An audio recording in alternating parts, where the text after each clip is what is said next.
Hi hello ಎಲ್ರಿಗೂ ನಮಸ್ಕಾರ. Welcome back to my channel. ಎಲ್ಲರೂ ಹೇಗಿದ್ದೀರಾ?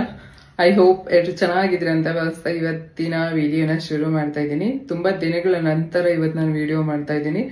ಏನಕ್ಕಪ್ಪ ಅಂದ್ರೆ ಸ್ವಲ್ಪ ಬ್ಯುಸಿ ಇದೆ, ಹಾಗೆ ನನಗೆ ಒಂದು ವಾರದಿಂದ ವೈರಲ್ ಫೀವರ್ ಕೂಡ ಆಗ್ಬಿಟ್ಟಿತ್ತು. ಸೊ ಹಾಗಾಗಿ ವಿಡಿಯೋಸ್ ಮಾಡೋಕ್ಕಾಗಿರ್ಲಿಲ್ಲ. ಬಟ್ ಇವಾಗೆಲ್ಲ ಕ್ಲಿಯರ್ ಆಗಿದೆ, ಅದಕ್ಕೆ ವಿಡಿಯೋ ಮಾಡೋಣ ಅಂತ ಹೇಳ್ಬಿಟ್ಟು ಮಾಡ್ತಾ ಇದ್ದೀನಿ. ಇವತ್ತಿನ ನನ್ನ ಕಂಟೆಂಟ್ ಬಂದು ಶೀಘ್ರಸ್ಖಲನದ ಬಗ್ಗೆ, ಪ್ರೀ ಮೆಚೂರ್ ಎಜಾಕ್ಯುಲೇಷನ್ ಅಂತ ಹೇಳ್ತಾರೆ. ಸೊ ಇದ್ರ ಬಗ್ಗೆ ತಿಳಿಸ್ಕೊಡೋಣ ಅಂತ ಹೇಳ್ಬಿಟ್ಟು ಇವತ್ತು ವಿಡಿಯೋ ಮಾಡ್ತಾ ಇದ್ದೀನಿ. ಏನಪ್ಪಾ ಅಂದ್ರೆ ಶೀಘ್ರಸ್ಖಲನ ಯಾರಿಗಾಗತ್ತೆ, ಏನಕ್ಕಾಗತ್ತೆ, ಮತ್ತೆ ಇದಕ್ಕೇನಾದ್ರೂ ಟ್ರೀಟ್ಮೆಂಟ್ ಇದೆಯಾ ಅನ್ನೋದ್ರ ಬಗ್ಗೆ ತಿಳಿಸ್ಕೊಡ್ತಾ ಇದ್ದೀನಿ. ಸೊ ವಿಡಿಯೋನ ಸ್ಕಿಪ್ ಮಾಡದೆ ಎಂಡೋರ್ಗು ನೋಡಿ. ಹಾಗೆ ಇನ್ನು ಯಾರಾದ್ರೂ ನನ್ನ ಚಾನಲ್ನ ಸಬ್ಸ್ಕ್ರೈಬ್ ಮಾಡದೆ ನೋಡ್ತಾ ಇದ್ರೆ ದಯವಿಟ್ಟು ಸಬ್ಸ್ಕ್ರೈಬ್ ಮಾಡಿಕೊಂಡು ಪೂರ್ತಿ ವಿಡಿಯೋನ ಸ್ಕಿಪ್ ಮಾಡದೆ ನೋಡಿ. ಹಾಗೆ ನನ್ನ ಯೂಟ್ಯೂಬ್ ಕಮ್ಯುನಿಟಿ ಪೋಸ್ಟ್ ಅಲ್ಲಿ ನನ್ನ ವಾಟ್ಸಪ್ ನಂಬರ್ನ ಹಾಕಿದ್ದೀನಿ. ಸುಮಾರಷ್ಟು ದಿನಗಳಿಂದ ಕೇಳ್ತಾ ಇದ್ರಿ ನಂಬರ್ ಕೊಡಿ, ನಮ್ಗೆ ಮೇಲ್ ಮಾಡೋದಕ್ಕೆ ಬರಲ್ಲ ಅಂತ ಹೇಳ್ಬಿಟ್ಟು. ಸೊ ಅದಕ್ಕೋಸ್ಕರ ನನ್ನ ವಾಟ್ಸಪ್ ನಂಬರ್ನ ಕಮ್ಯುನಿಟಿ ಪೋಸ್ಟ್ ಅಲ್ಲಿ ಹಾಕಿದ್ದೀನಿ. ಈಗಾಗಲೇ ಸುಮಾರಷ್ಟು ಜನ ಕಾಲ್ಗಳು ಕೂಡ ಮಾತಾಡಿದ್ದಾರೆ ನನ್ನ ಜೊತೆ. ಸೊ ಅದಕ್ಕೋಸ್ಕರ ಈ ಒಂದು ಕಂಟೆಂಟ್ ನ ತಗೊಂಡಿದ್ದೀನಿ. ಎಷ್ಟೊಂದು ಜನ ನನ್ನ ಕೇಳಿದ್ದು ಒಂದೇ ಪ್ರಶ್ನೆ, ಏನಪ್ಪಾ ಅಂದ್ರೆ ಮೇಡಮ್ ಪ್ರೀ ಮೆಚೂರ್ ಎಜಾಕ್ಯುಲೇಷನ್ ಬಗ್ಗೆ ತಿಳಿಸ್ಕೊಡಿ ಅಂತ ಹೇಳ್ಬಿಟ್ಟು. ಅದಕ್ಕೋಸ್ಕರ ಈ ಒಂದು ವಿಡಿಯೋನ ಮಾಡ್ತಾ ಇದ್ದೀನಿ. ನಿಮ್ಗೂ ಯಾರಿಗಾದ್ರೂ ನಂಬರ್ ಬೇಕು ನಂಗಿದ್ರೆ ಕಮ್ಯುನಿಟಿ ಪೋಸ್ಟ್ ನ ಚೆಕ್ ಮಾಡಿ ಕಾಲ್ ಮಾಡ್ಬೋದು. ಬಟ್ ವಾಟ್ಸಪ್ ಕಾಲ್ ಮಾತ್ರ, ನಾರ್ಮಲ್ ಕಾಲ್ ಇರೋದಿಲ್ಲ. ಓಕೆನಾ?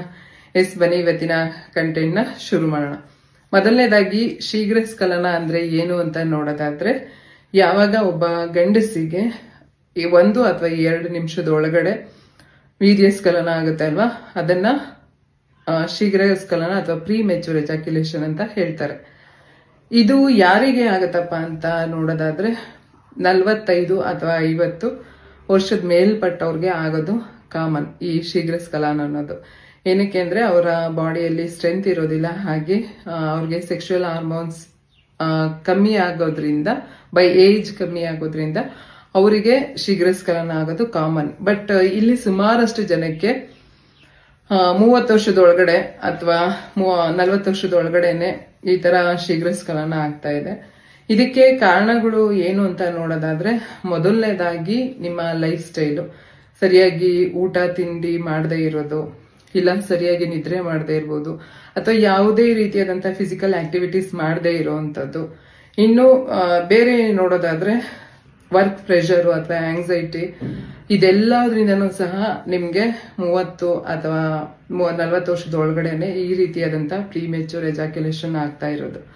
ಇದು ರೀಸನ್ ಅಂತ ನೋಡೋದಾದ್ರೆ, ಇನ್ನು ಕೆಲವೊಬ್ಬರಿಗೆ ಲಾಂಗ್ ಟೈಮ್ ಟ್ರೀಟ್ಮೆಂಟ್ ತಗೊಂತ ಇರ್ತಾರಲ್ವಾ, ಅಂದ್ರೆ ಹಾರ್ಟ್ ಡಿಸೀಸ್ಗಾಗಿರ್ಬೋದು, ಇಲ್ಲ ಕಿಡ್ನಿ ಅಥವಾ BP, ಶುಗರ್, ಈ ತರದ್ ಯಾವ್ದಾದ್ರು ಮೆಡಿಸನ್ ತಗೊಂತ ಇದ್ರೆ ಅವ್ರಿಗೂ ಸಹ ಪ್ರೀ ಮೆಚೂರ್ ಎಜಾಕ್ಯುಲೇಷನ್ ಆಗುವಂತ ಚಾನ್ಸಸ್ ಇರುತ್ತೆ ಲಾಂಗ್ ಟೈಮ್ ಅಲ್ಲಿ ಮೆಡಿಸನ್ ತಗೊಳ್ಳೋದ್ರಿಂದ. ಇನ್ನು ಎಕ್ಸೆಸಿವ್ ಮಾಸ್ಟರ್ಬೇಷನ್ ಅಥವಾ ಡ್ರಿಂಕ್ಸ್ ಮಾಡೋದು, ಇಲ್ಲ ಸ್ಮೋಕ್ ಮಾಡೋದು, ಈ ರೀತಿ ಮಾಡಿದಂತ ಟೈಮಲ್ಲೂ ಸಹ ನಿಮ್ಗೆ ಪ್ರೀ ಮೆಚೂರ್ ಎಜಾಕ್ಯುಲೇಷನ್ ಆಗುವಂತ ಸಾಧ್ಯತೆಗಳು ತುಂಬಾ ಇರುತ್ತೆ. ಇನ್ನು ಇದಕ್ಕೆ ಟ್ರೀಟ್ಮೆಂಟೇ ಇಲ್ವಾ ಅಂತ ನೋಡೋದಾದ್ರೆ, ಖಂಡಿತವಾಗ್ಲೂ ಪ್ರೀ ಮೆಚೂರ್ ಎಜಾಕ್ಯುಲೇಷನ್ಗೆ ಟ್ರೀಟ್ಮೆಂಟ್ ಇದೆ.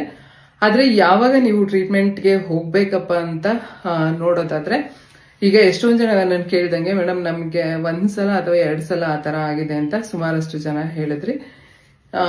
ಆ ರೀತಿ ಆದ್ರೆ ಖಂಡಿತವಾಗ್ಲೂ ಭಯ ಪಡುವಂತ ಅವಶ್ಯಕತೆ ಇರೋದಿಲ್ಲ. ಓಕೆನಾ? ಏನಕ್ಕಪ್ಪ ಅಂದ್ರೆ, ನಾನು ಆಗ್ಲೇ ಹೇಳ್ದಂಗೆ ಫ್ಯಾಮಿಲಿದಾಗಿರ್ಬೋದು, ಇಲ್ಲ ಫೈನಾನ್ಷಿಯಲ್ ಆಗಿರ್ಬೋದು, ಇಲ್ಲ ಫಿಸಿಕಲ್ ಸ್ಟ್ರೆಸ್ ಅಥವಾ ಆಂಗ್ಸೈಟಿ, ಈ ತರದೆಲ್ಲದ್ರಿಂದನೂ ನಿಮ್ಗೆ ಫಸ್ಟ್ ಟೈಮ್ ಸೆಕ್ಸ್ ಮಾಡಿದಾಗ ಆಲ್ಮೋಸ್ಟ್ 90% ಗಂಡಸರಿಗೆ 1 ಅಥವಾ 2 ನಿಮಿಷದೊಳಗಡೆನೆ ಅವ್ರಿಗೆ ಔಟ್ ಆಗುತ್ತೆ. ಏನಕ್ಕೆ ಅಂದ್ರೆ ಎಕ್ಸೈಟ್ಮೆಂಟ್ ಅಲ್ಲಿ ಇರ್ತಾರೆ, ಇಲ್ಲ ಸೆಕ್ಸ್ ಮಾಡುವಂತ ಟೈಮಲ್ಲಿ ಟೆನ್ಷನ್ ಅಲ್ಲಿ ಇರುವಂತದ್ದು, ಸೆಕ್ಸ್ ಮಾಡುವಂತ ಟೈಮಲ್ಲಿ ಆ ಒಂದು ವಿಷಯನ ಬಿಟ್ಟು ಬೇರೆ ಎಲ್ಲಾದ್ರ ಬಗ್ಗೆನೂ ಯೋಚನೆ ಮಾಡೋದು.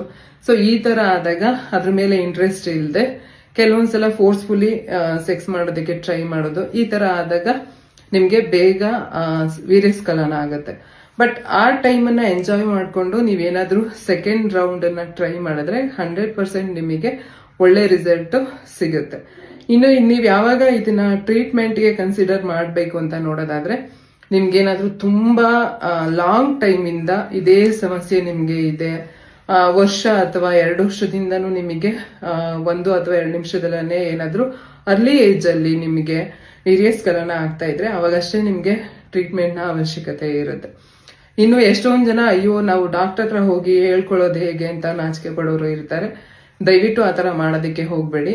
ಸ್ಟಾರ್ಟಿಂಗ್ ಅಲ್ಲೇ ಹೋಗಿ ಅದನ್ನ ನೀವು ಟ್ರೀಟ್ಮೆಂಟ್ ತಗೊಳ್ಳೋದ್ರಿಂದ 100% ಕ್ಯೂರ್ ಮಾಡ್ಬೋದು. ನಿಮ್ಮ ಟೈಮಿಂಗ್ಸ್ನು ಕೂಡ ಜಾಸ್ತಿ ಮಾಡ್ಕೋಬಹುದು. ಅಯ್ಯೋ ಡಾಕ್ಟರ್ ಹತ್ರ ಹೋಗಿ ಹೇಗಪ್ಪ ಹೇಳೋದು ಆ ಥರ ಎಲ್ಲ ಯಾವುದೇ ರೀತಿಯಾದಂಥ ನಾಚಿಕೆ ಬೇಡ. ಓಕೆನಾ?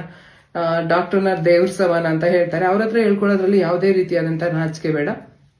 ಖಂಡಿತವಾಗ್ಲೂ ಹೋಗಿ ಟ್ರೀಟ್ಮೆಂಟ್ ತಗೊಳ್ಳಿ. ಏನಕ್ಕಪ್ಪ ಅಂದ್ರೆ ಹೌದು, ಒಂದು ಗಂಡು ಹೆಣ್ಣಿನ ಮಧ್ಯದಲ್ಲಿ ಬೇರೆ ವಿಷಯಗಳೆಲ್ಲ ಎಷ್ಟು ಇಂಪಾರ್ಟೆಂಟ್ ಆಗಿರುತ್ತೋ ಸೆಕ್ಸ್ ಕೂಡ ಅಷ್ಟೇ ಇಂಪಾರ್ಟೆಂಟ್ ಆಗಿರುತ್ತೆ.